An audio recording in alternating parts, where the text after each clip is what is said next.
Hey guys, it's your girl Marielle. Welcome back to my channel, Friday Night Lights Reviews, where we do reactions and reviews to movies, TV shows, and other digital content.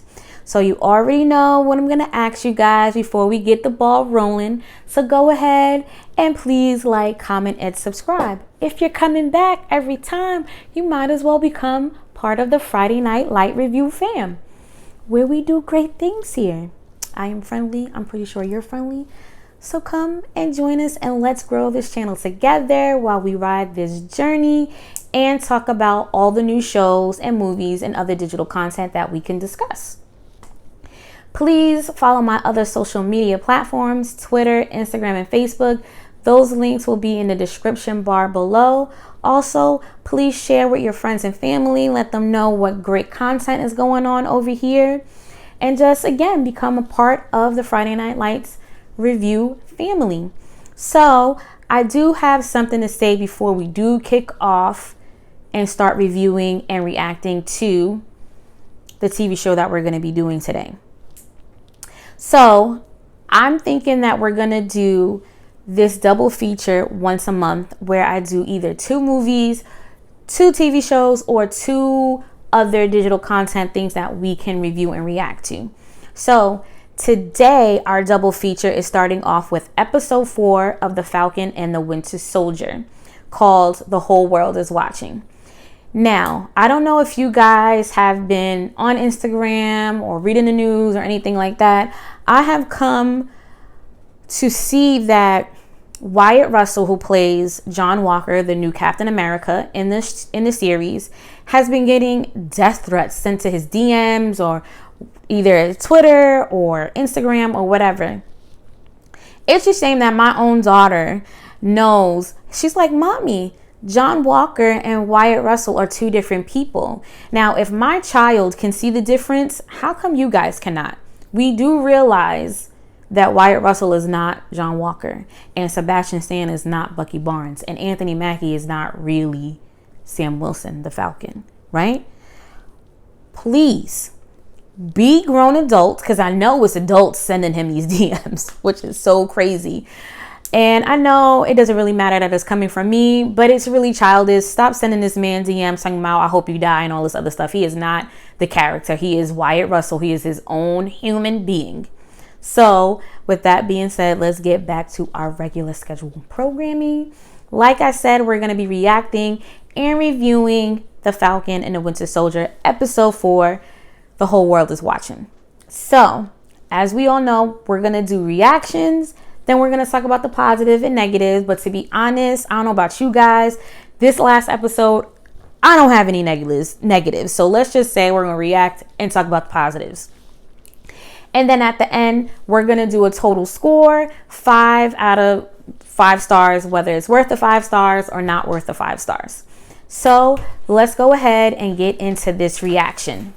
So the reaction, it blew my mind how good this episode was. Marvel is over there smoking crack or something, because these episodes are getting better and better and better. I mean, it wasn't even slow from the first episode to episode 4. And it does sadden me that we only have 2 episodes left. So you guys tell me in the comments below what you think. Marvel has the greatest recipe right now. Like, they out here killing the game. Every episode is about 45 to 50 minutes long. Not nearly enough for a movie.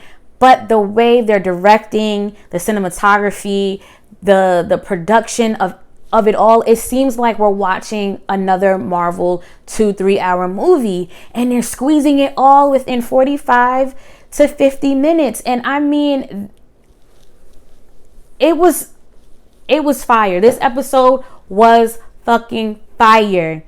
I'm going to leave 2 words with you, and that is the Dora Milaje. You come at me in these comments and tell me that these 2 women did not kick and lay an ass beating on these dudes. Let's even draw back a little bit, right? We know in episode 3, near the end of the episode, we see Ayo. I think I'm saying her character's name right, or Ayo. with this beautiful black dress on. I mean, the Dora Milaje is always just beautiful, fierce from the bald head down to the heels. And she came at Bucky and was like, look, you got 8 hours and you need to turn him over or we're going to come get him regardless. And Bucky was like, look, he's a means to an end. And she's like, fine, but you got 8 hours. And Shorty's walk off, that's a whole vibe. That's a whole mood. You feel me? So my reaction to this episode is mind blowing. The action from the opening credits to the end. I mean, I can't even pick apart this episode. It was so great. From all of my predictions coming true when I told you guys in the last reaction that Sharon is mad sus and I think she is the power broker. She is. I predicted right that John Walker was going to find his way into some super soldier serum. Whether or not he takes it, we'll find out by the end of this review / reaction. So before I go any further, this is a spoiler reaction and review. I mean, I honestly feel like I cannot give you a proper reaction without spoiling something about this episode. Okay. So there will be spoilers. You guys need to leave me in the comments how Marielle can stop saying, just saying. So a little back story. We all know what happened at the end of episode 3. They're trying to find Kaale, the leader of the Flag Smashers, and trying to, basically stop her from doing the things that she's doing, especially since she blew up the GRC and there was people in there who were innocent bystanders that didn't deserve to die the way they did. So now we're into episode 4 and Zemo is in this beautiful flat or whatever, wherever they at. And they're just talking and everything like that. And Bucky was like, look, the Dora Milaje is coming for you. We might as well turn him over now. Everybody knows Zemo was selling something, right? Anybody that was in a place, basically, he was under the ground, we know that he's selling something. We know his end game is not to go back. We know his end game is to complete whatever mission that he wants to complete. We do realize he doesn't want the super soldiers going around because he saw how he failed miserably in that with Bucky and Hydra and everything like that. So let's get into the part where we all know that they're closing in on Kaale. We know that they're closing in on the Flag Smashers. We know that there's something that Sharon is not telling them. Even Sam knows that there's something off about John Walker. I mean, his partner Lamar Battlestar is not even seeing it because I think low-key they're kind of playing on the same leveling field when it comes to morals and what's right and what's wrong, and they feel like they're the ones that can say what's right and what's wrong because they're working for the government, and we're not even going to go there.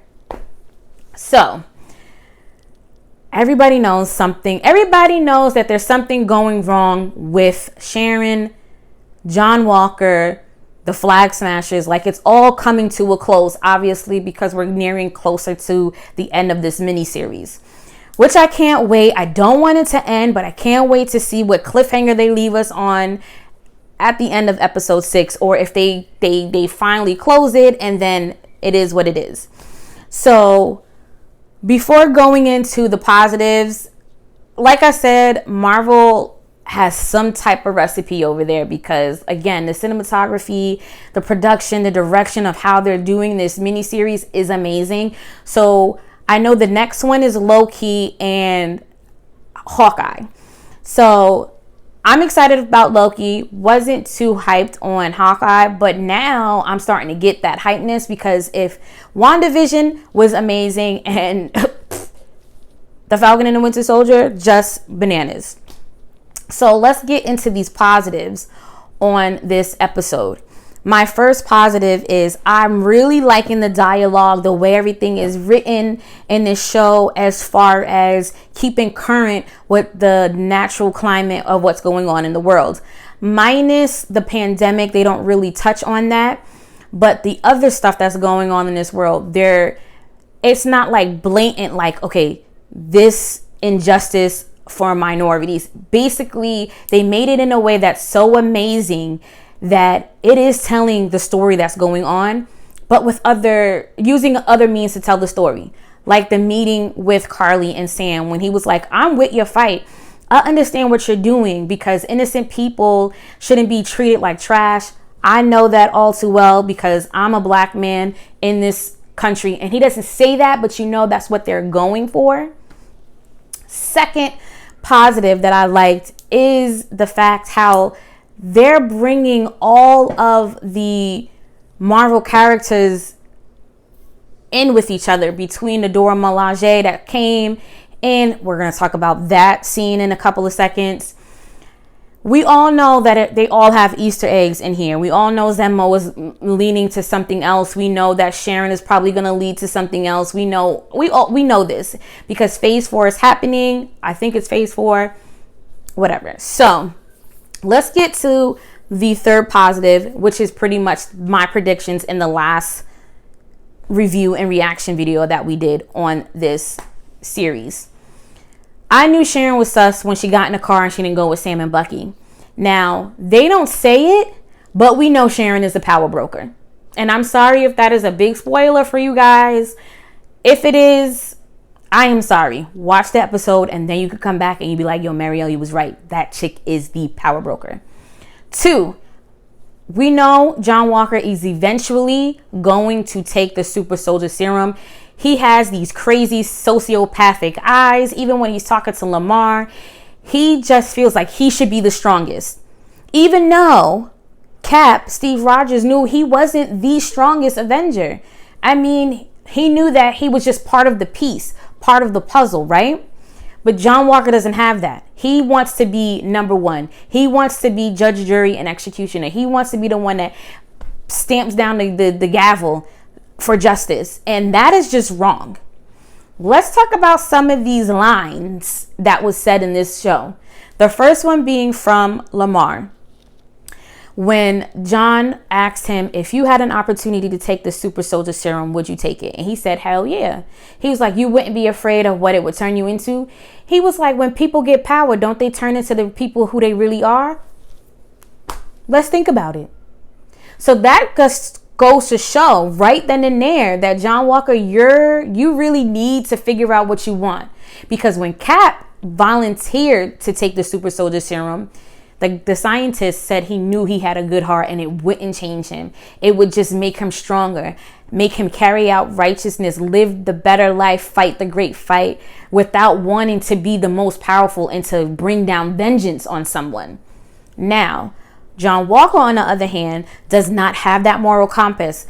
I'm not saying he's not a good guy. Clearly, he fought for our country. He's clearly a good guy. But he wants that power. And I think he wants to be revered the way Steve Rogers was revered. And the only way that can happen is you gotta be in here. That's why everybody was so funny. Like, we just can't even stand how such a attaboy and America's golden boy you are. But he knew right from wrong. He knew where he needed to not be Captain America in those minutes, in those seconds. This is why he went against S.H.I.E.L.D. This is why they had Civil War with Team Iron Man and Team Cap. Like, come on. John Walker, stop thinking that you need to be Steve Rogers. That'll never happen. Zemo said it himself. Another great line was where he says, the super soldier serum is just creating supremacists. That was wild. That was an amazing line. And the way he broke it down was because they want to be gods. They want to be better than. They want everybody to see it their way. They want people to do what they want. And that's how gods talk. And that's how war starts. But then Sam said, well, now you're starting to sound godlike. And then you're forgetting about Bucky. Yes, he was this thing because he was programmed. But when someone touched inside of him, and we knew who Bucky really was, he was able to beat that. He said then Bucky was like, well, it never changed Steve. And then here comes another great line. Zemo was like, we can all agree there'll never be another Steve Rogers. Right? Right. Here comes my part. The best part of this whole entire episode.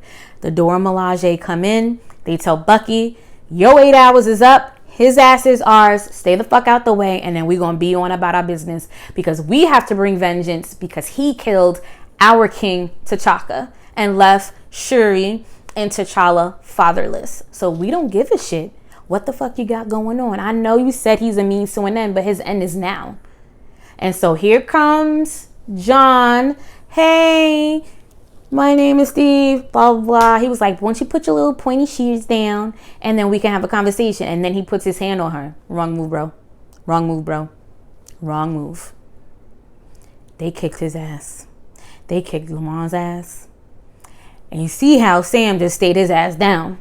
And Bucky didn't hit because obviously he loves them. They're his family. They helped him leave the Winter Soldier behind and how he became the White Wolf. Was it or was it not fly as hell the way Io took the arm off? Boom. And Sam was like, did you know he could do that? Hell no. I didn't even know that. That means I'm very, very shocked. And it's amazing the respect that I feel like they know that Bucky's still in there, that White Wolf that they seen, that they freed was in there, because that's why they didn't take his arm. Because you saw how Shorty was going to take the shield. Because technically, it belongs to them. It was made from vibranium. And we all know where vibranium comes from Wakanda. And she said, no, leave it. Because they're going to have to figure this whole shit out themselves. And this is where my prediction about John Walker, I know, is coming to pass. Because he was so upset that they kicked his ass and they don't have the super soldier serum. They just strong, beautiful, banging ass black women doing the damn thing. And right there, that face he had, like he felt like he was less than because a woman who also is not having the super soldier serum kicked our ass. And that's a little misogynistic for you, John Walker. You know, you represent the land of equal, the land of opportunity, the land of whatever, which we all know is bullshit. But anyway, so another great thing was I like the interaction, again, bringing up the current climate of the world when Carly called Sarah, which is the Falcon, Sam's sister. And she was like, why would I care about a symbol for America when America don't stand behind me? They don't stand behind people like me. And I don't represent him. And I know my brother doesn't stand behind him. But then she played herself and then she threatened her babies. So now we know Sam ain't for it. He ain't with the shits. I also think that John Walker did put Lamar, his partner, at the highest risk. And we know what happens in the end. Carly kicks Lamar. He cracks his head against a stone pillar and he dies. Now, did she mean to kill him? No. But then you got to think about it. You have super soldier serum and you just kicked this man across a fucking room. So you got in some small mind realized that you could have killed him. I think the scab that let the beast, the monster, out as far as John Walker was when he got his ass whooped by the Dora Milaje, and then his friend Lamar, his best friend, died. And then we saw what he did to that guy in the middle of the courtyard or wherever it was at, where he practically decapitated this guy knowing that he was innocent. Now you put yourself where everybody sees the flag smashers. You put yourself where everybody sees how Carly is. Now you're no different. So how is anybody supposed to stand behind you, stand behind this shield, stand behind the government that you're saying that you're trying to protect, right? And then he smiles. Was it not sinister, people? I felt it. That shit was hot. My prediction, episode 5, He's going to take the super soldier serum and he's going to try to do everything on his own, thinking that he's stronger than Bucky and Sam and anybody else. And he's going to fail. So that is the positives and my reaction to The Whole World Is Watching episode 4 of The Falcon and the Winter Soldier. You guys tell me what you think in the comment section below. Do you think Sharon, who we know is the power broker, who do you think is going to get Carly? My prediction is, well, I'm not going to say what my prediction is. We're going to see when we come back next week with the episode 5 of The Falcon and the Winter Soldier. Again, I think what Marvel is doing is amazing. They have such a great thing going on. This episode was dope from beginning to end. My girls, the Dora Milaje, came in there beating ass, looking fine as fuck. And we do realize that the fight that they're fighting is correct, but they're just going about it the wrong way. And I just can't see what happens to unfold in these next 2 episodes. So guys, this is the end of the reaction / review for part 1 of our double feature. And tomorrow, which is Wednesday, I'm going to be coming to you with a new TV show called Everything Is Gonna Be Okay. It is a Hulu / freeform series that you can watch on Hulu that comes on Fridays. I'm going to be reviewing and reacting to their episodes. You guys put in the description box, not the description box, I'm sorry, the comment section below and tell me what you want to see next. As always, I thank you guys for riding with me on this journey. Don't forget to like, comment, and subscribe to the girls' channel. And I will see you guys tomorrow where everything is going to be okay. You guys be safe, be courageous, and I will see you tomorrow. Bye.